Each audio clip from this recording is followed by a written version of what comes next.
Some very shocking and devastating news to talk about on today's episode of the Locked On Louisville podcast. It was announced on Thursday afternoon that Louisville center Dennis Evans would no longer be medically cleared to play for the program moving forward. We're going to talk about this, what this means for the front court, and more. So with that being said, let's get right on into the show. You are Locked On Louisville, your daily podcast on the Louisville Cardinals. Part of the Locked On Podcast Network, your team every day. What is going on, everyone? Welcome into another episode of the Locked On Louisville podcast. I'm your host, Dalton Pence. Today's episode brought to you by Gametime. Download the Gametime app, create an account, and use the code Locked On for $20 off of your first purchase. Excuse me. As always, I want to personally thank you all for making us your first listen of the day. Just a reminder that the Locked On Louisville podcast is free on all streaming services, including YouTube, 5 days a week. Your team every day.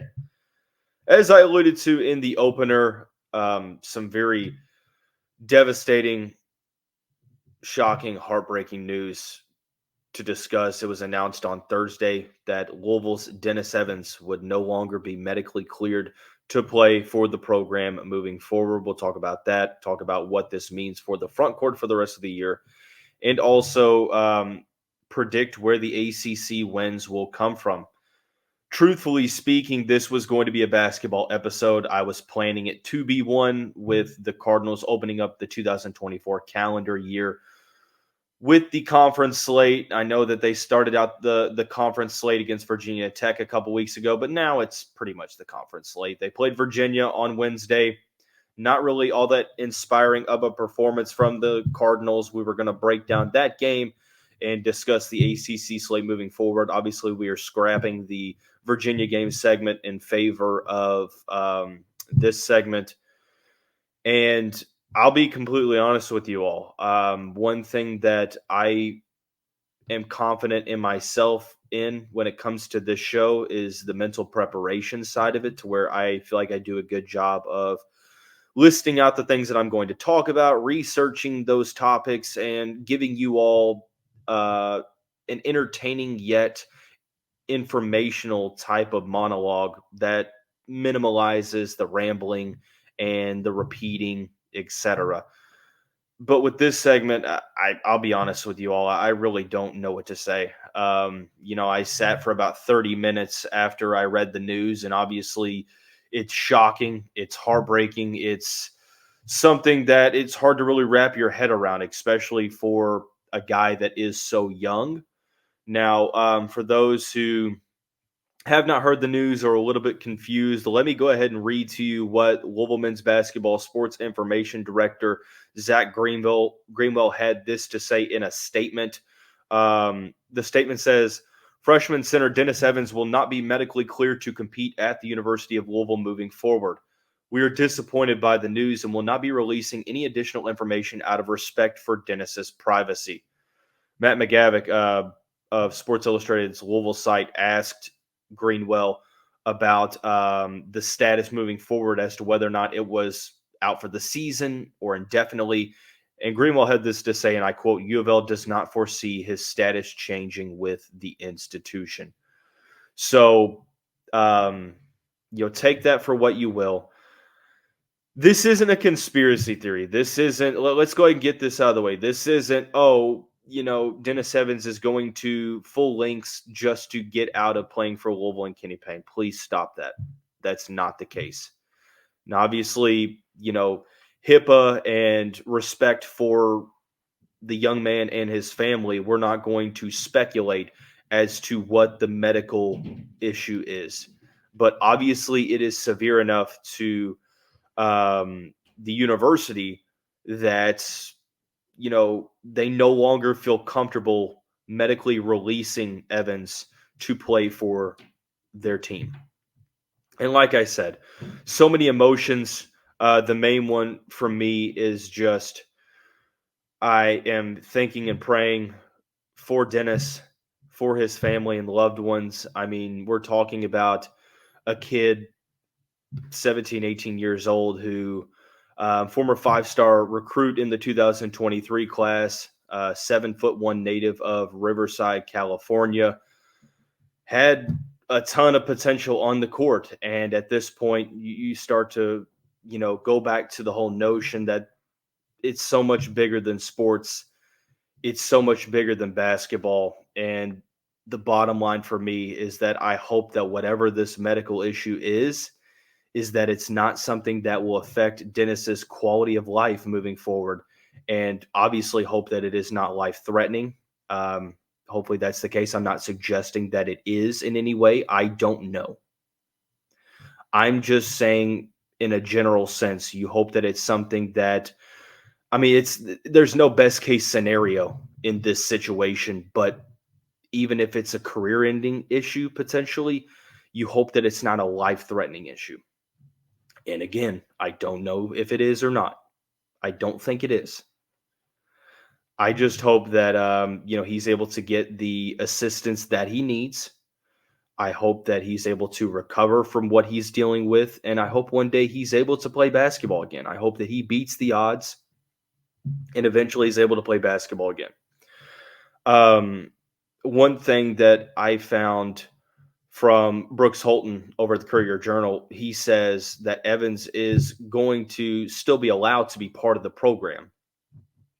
He will still be on scholarship if he wants to continue studying at the university, which I feel like is a very, very respectable gesture from the program, but he will not be able to suit up for the Cardinals practice or play. For me, what I'm wondering is, obviously the university doesn't feel comfortable medically releasing him.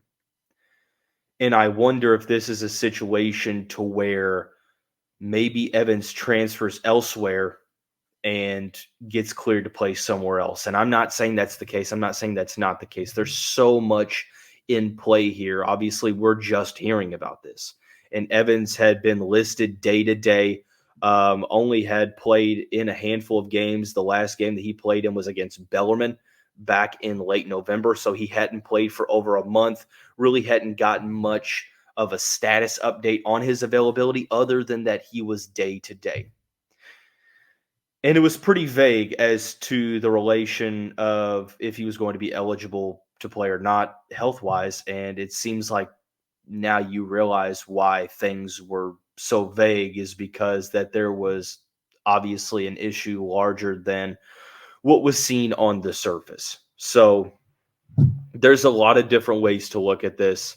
But obviously this issue is serious enough if Louisville makes the decision that, hey, look, Evans not only is not clear to play this season, but we don't feel like this is an issue that's going to be resolved to where we feel comfortable enough at clearing him at any point in his basketball career. And that it's devastating. It's heartbreaking. Like I said, I feel like I'm rambling here, and I apologize to everyone watching. I know that this is something that we were going to have to discuss. I would be doing, the audience a disservice by not discussing it. But, whenever a person so young goes through an injury like this to where it threatens their whole career to the point to where, may not ever play basketball again, obviously that's something it's hard to hear at 18 years old. It's hard to hear at 22 years old. I go back to, hearing about some of the players over the past couple decades or so whose careers, not only basketball, but football and baseball and a lot of other sports, soccer, in which their careers were cut short due to injuries. And it just brings you back to the fact that I understand that sports are important, but their life is so much more important than sports. A player's well-being and health long-term is so much more important than sports. Like I said, I don't know what the issue is. I'm not going to speculate as to what it could be, although, we know that it must be pretty serious due to the gravity of the situation. Only really thing that I can continue to say on the show is that our thoughts and prayers go out to Dennis Evans, Dennis's family and friends, the Louisville men's basketball team. Obviously, this is a brother of theirs. This is a close friend, a teammate who, they are witnessing this with. They are closer to him than obviously the fan base is. And just so many thoughts going out to so many people, but most importantly, Dennis Evans. So keep him in your thoughts and prayers. I don't know what else to say. I guess where we go from here in terms of discussion is discussing what this move or what this, what this news means for the Cardinals front court moving forward. And we'll talk about this here in just a moment after we talk about our friends and the title sponsor of the show, Gametime. You shouldn't have to worry when buying tickets to your next big event. Gametime takes the guesswork out of buying tickets. It's the fast and easy way to buy tickets for all sports, music, comedy, and theater events. I bought tickets last minute to go see the Colts play the Raiders this past Sunday on Gametime. The lowest price guarantee was put into effect. So essentially what that means is that you'll always get the best price. If you find tickets in the same section and row for less, Gametime will credit 110% of the difference. All-in prices were great for me to see the total up front, so I knew exactly what I was getting, a great deal before checking the tickets out. Take the guesswork out of buying tickets. Download the Gametime app, create an account, use the code LOCKEDON for $20 off of your first purchase. Terms apply. Again, create an account, redeem the code LOCKEDON for $20 off. Download Gametime today. Last-minute tickets, lowest price guaranteed. Hey, Cardinal fans, thanks again for making Locked On Louisville your first listen of the day. Just a reminder, Locked On has launched the first ever national sports 24/7 streaming channel on YouTube. Locked On Sports Today is here for you 24/7, covering the top sports stories of the day with the local experts of Locked On, plus our national shows covering every league. Go to Locked On Sports Today on YouTube and subscribe to the first ever national sports 24/7 streaming channel. Second segment of the show, we're discussing what the Dennis Evans news means for the Cardinals front court moving forward. Unfortunately, Dennis Evans' health issue is not the only availability issue that the Cardinals have been dealing with. J.J. Traynor has also missed a considerable amount of time. He is currently the Cardinals' fourth leading scorer at 10.1 points per game. He's also putting in 4.6 rebounds on a nightly basis. The 6'8" senior from Bardstown, Kentucky, last played on Sunday, December 3rd against Virginia Tech, had 8 points in 27 minutes, but he is dealing with injury. He, like Dennis Evans, listed day to day. I'm not sure as to when that is going to be, if he's going to be able to play at any point this season. If so, what the timeline's looking like. But not only do you have to focus on the loss of Dennis Evans for this front court, but also J.J. Traynor as well. So that leaves the Cardinals pretty thin in the front court. You have Brandon Huntley-Hatfield, who, over the past couple games has been the Cardinals' best player. Was very good against Kentucky, was very good against Arkansas State. You also have Emmanuel Okorafor, who is playing about 6.7 minutes per game. And outside of that, Danilo Jovanovic can play, I guess, a small ball five, although he's not the largest guy. He's 6'8", 220 pounds. Caleb Glenn, maybe a small ball five as well. But at this point, your front court literally consists of BHH and Emmanuel Okorafor. So the issues that we've been seeing the past couple weeks, it seems like are possibly going to be issues throughout the entirety of the season. Dennis Evans was obviously adjusting to the speed of the Power 5 or Division I college basketball. Not the greatest numbers, 1.6 points per game, 0.9 rebounds per game, but he gave you very, very solid minutes throughout. I thought that there were times where he played some solid minutes. At the very least, he was a rotational guy that could come in and play minutes in which you needed to give guys breaks. And who knows what the development would have looked like moving on throughout the season. J.J. Traynor, veteran guy, can play the 4 or the 5. Solid defender, solid three-point shooter as well. Cardinals' 4th leading scorer, double-digit score. This is a tough one because of the reliability in the front court. J.J. Traynor, Brandon Huntley-Hatfield, very, very good players in that front court. And now at this point, you're looking at Brandon and Emmanuel as the 2 options for Kenny Payne to go with at the forward positions. And I understand you can always play small. You can have Trey White. You can have Mike James slide down and guard the opposing team's big men. But I think for a team that's already struggling defensively as a unit as it is, that doesn't really bode much success because of the Cardinals consistently giving up screens on the back door, dribble drive penetration, defending the pick and roll. Now, statistically, they are one of the better three-point defending teams, which if you watch them, you wouldn't necessarily think that is. But statistically speaking, they are one of the better three-point defending teams out there. But moving forward, I think that we're seeing a glimpse of what this is going to look like as we continue to go along. Emmanuel and Brandon are going to have to be reliable for the Cardinals, especially Emmanuel. Brandon obviously has been playing a ton of minutes as it is. Now, Core-4 is going to be relied upon to play a ton of minutes as well. And I'm going to operate under the assumption that we're not going to get J.J. Traynor back until we get him back. And there's been no news as to when that's going to be. Hopefully it is sometime this season. But at this point, haven't gotten much information since December 2nd or 3rd when he went down with injury. So really, really hard to tell. So at this point, all you can really do is focus on the guys that are playing currently.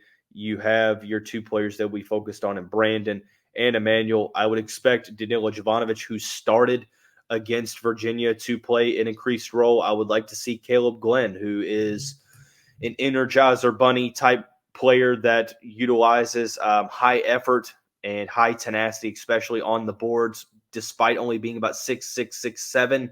I do believe that his strength and verticality could mask over some of those vertical issues, being only 6'6", 6'7", to where he plays like a Shane Bohannon that can play down low. And there's a couple different ways that Payne could go with this. I think that we're going to see a situation to where a Core-4 is going to be one of the first guys off the bench. The Cardinals might opt to go smaller starting lineup to where you start the 2 guards, Ty-Laur Johnson, Sky Clark, and then Mike James and Trey White, and then Brandon Huntley-Hatfield, and then you bring in Emmanuel for one of the 4 guards that are in the game at the point. But there's no true answer to it because, let's face it, you go into the portal, you get a guy like Dennis Evans, or not the portal, the high school recruiting class. You get a guy like Dennis Evans, Danilo Jovanovic, portal last year with Emmanuel Core-4, and 2 of those 3 guys are unavailable. And you had obviously Sidney Curry, Jalen Withers transfer out. The front court is depleted in terms of numbers, and you can either continue to go small or you can switch things up and try to utilize a guy like a Caleb Glenn or utilize Danilo Jovanovic more, but none of the options that Louisville could go with, I feel like, are solid long-term solutions. So for the rest of the year, it seems like the Cardinals are going to have to sort of roll with the issues and ultimately just do what they can to get that front court production. There is an added emphasis on needing Brandon Huntley-Hatfield and Emmanuel Core-4 to be very, very good on a night in, night out basis. And that's tough to say that you have to rely on them to be great every single night that they play, but it's very true. Unfortunately, that's just where we are at currently with this situation. But I don't really know what to say. Like I said, the Dennis Evans news was heartbreaking. It's heartbreaking for him. It's heartbreaking for the team. It's heartbreaking for the program. It's heartbreaking for his family. And like I said, we're thinking and praying about Dennis and his family and friends moving forward. So The previously scheduled segment of the ACC wins, where they're going to come from, that will conclude the show as we talk about the rest of the season moving forward. We'll do that here momentarily after we talk about our friends over at FanDuel. The NFL regular season is wrapping up this weekend, but there's still time to get in on the action with FanDuel, America's number one sportsbook. Right now, new customers get $150 in bonus bets guaranteed when you place a $5 bet. That's $150 in bonus bets, win or lose. The app is so easy to use, and there's so many different ways to bet, like live same-game parlays, find bets in the new Explore tab, make a parlay in the Parlay Hub, and more. So visit FanDuel.com/lockedon and make your first bet a layup. Just a reminder, FanDuel is the official partner of the NFL. Final segment of the show, we discuss the remainder of the ACC slate for the Cardinals. They just opened up January with a loss to Virginia. 8 more games in the month of January, less than that in the month of February, and only 3 games in the month of March. So Josh Hurd said in an article with WDRB's Eric Crawford that Kenny Payne, I'm paraphrasing here, was going to have to make deposits to the bank, obviously in the form of wins. Simply alluding to he's going to have to win to keep his job is how a lot of people took that. And to do that, I felt like Louisville was going to have to win a good amount of ACC games. Now, where are those wins going to come from? We had a question in the weekly mailbag on Tuesday that talked about, where the wins were going to come from. And I went on record and saying that I think Louisville goes 1-8 in January, potentially 0-9. But I said 1-8 because I think that they steal one game. Let's look at the schedule. The month of January, you have Pittsburgh, Miami, NC State, North Carolina, Wake Forest, Duke, Virginia again, and Clemson. Clemson, Wake Forest, North Carolina, and Miami are road games. Louisville has not won a single game away from the KFC Yum Center in Kenny Payne's tenure as head coach. So until they win a road game, it's going to be hard to predict one, especially against a ranked team like North Carolina, like Clemson. Wake Forest has been pretty solid this year under Steve Forbes. They're 10-3. Gonzaga transfer Hunter Salas has been great. Miami just beat Clemson on Wednesday evening. They are 11-2, first in the conference. Jim Laranaga's team is once again great. So I don't think that they win any of those road games. There's 4 road games, and then you have home games against Duke and Virginia. I don't think they win those 2. Pittsburgh and NC State is kind of where you look at and think maybe NC State just barely beat Notre Dame, and Pittsburgh is the other team, and they lost to North Carolina a couple days ago after losing to Syracuse on a 2-game losing streak coming into the game against Louisville. So truthfully speaking, you look at the remainder of the month of January, and there's no telling where those wins are going to come from. I think that there is a good chance that they will not win another game in January, or they won't win a game in January, because it's the toughest month of the year by far. And it's a testament to how good the ACC is this year. But I think if they are going to win one, I think it would possibly be Pittsburgh or NC State. But I'm going to say they win one. You pick who you think it's going to be. I'm going to say that they win one. Going on to February, there are, I think, 7 games. 1, 2, 3, 4, 5, 6, 7. Yes. Well, actually, hold on. Yeah, 7 games. They have home games against Florida State, Georgia Tech, and Notre Dame. They're on the road at Syracuse, at Boston College, and at Pittsburgh. At Pittsburgh is going to be tough. Boston College is going to be an interesting matchup. They are 9-4. They've lost to a very good Colorado State team, lost to NC State. They just lost to Wake Forest as well. They're 9-4, like I said.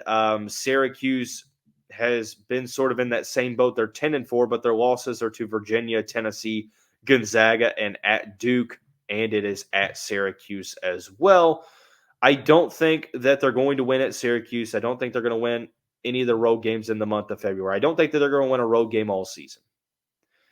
I do think that there is a chance with the home games. Georgia Tech is 8-5.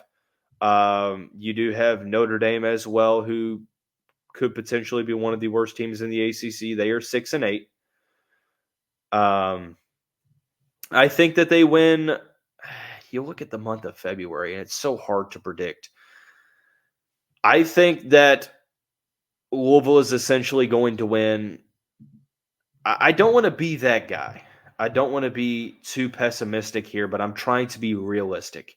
And looking where the wins are going to come from, there's no clear-cut answer because at this point in time, the Cardinals are, let's see, I mean, the record is 5-8. They're 0-2 in conference play. They almost beat Virginia Tech. They lost by 7. They lost to Virginia. The thing about it is they've lost 5 out of the last 6 games, and one of the games that they won was to Pepperdine, and Pepperdine is 7-8, and the 2 teams they beat were not really all that impressive. So it'll be interesting to see if Louisville is more competitive because we've seen stretches to where they look very solid that they can compete with any team out there. February and March are going to be interesting. I think January they're going to win 1 game.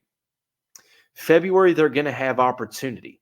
March they're going to have opportunity. I mean, the month of March itself, you have Syracuse at home, 3 home games. Syracuse, Virginia Tech, and Boston College. You almost beat Virginia Tech on the road. Boston College, it's yet to be seen. They're 0-2 in conference play. So the key for me, and when you talk about where will the ACC wins come from, they're going to come in February and March if they're going to come at all. If they're going to come, it's going to come in February and March because of the opportunities at hand. It's going to be a tough month of January, unfortunately speaking, is that it's going to be tough to really muster up a ton of momentum. And if they do start winning in February and March, well, at that point, the damage probably will have already been done in January with the tough schedule. And unfortunately, that's just the brutal reality of how the scheduling was released, and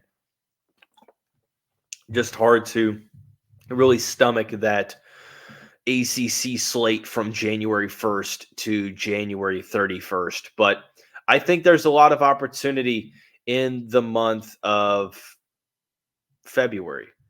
Florida State is 7-6. They're 1-1 in conference play. They beat Georgia Tech on Wednesday, but they lost to North Carolina as well. You look at the bottom half, and I think that that's where you're going to see opportunity. Virginia Tech, Georgia Tech, Florida State, Syracuse, Notre Dame, Boston College, and Pittsburgh are the teams to focus on. I do think that I'm trying to think maybe Florida State, depending on how they do in conference play. Maybe Notre Dame. I'm trying to think of the next time that Louisville will be favored in an ACC game, and I'm just not necessarily sure of that. But if you're asking where the ACC wins will come, if they do come, they will come in February and March. But that's going to wrap up today's episode of the show. Everyone have a great day. We'll see you right back here tomorrow.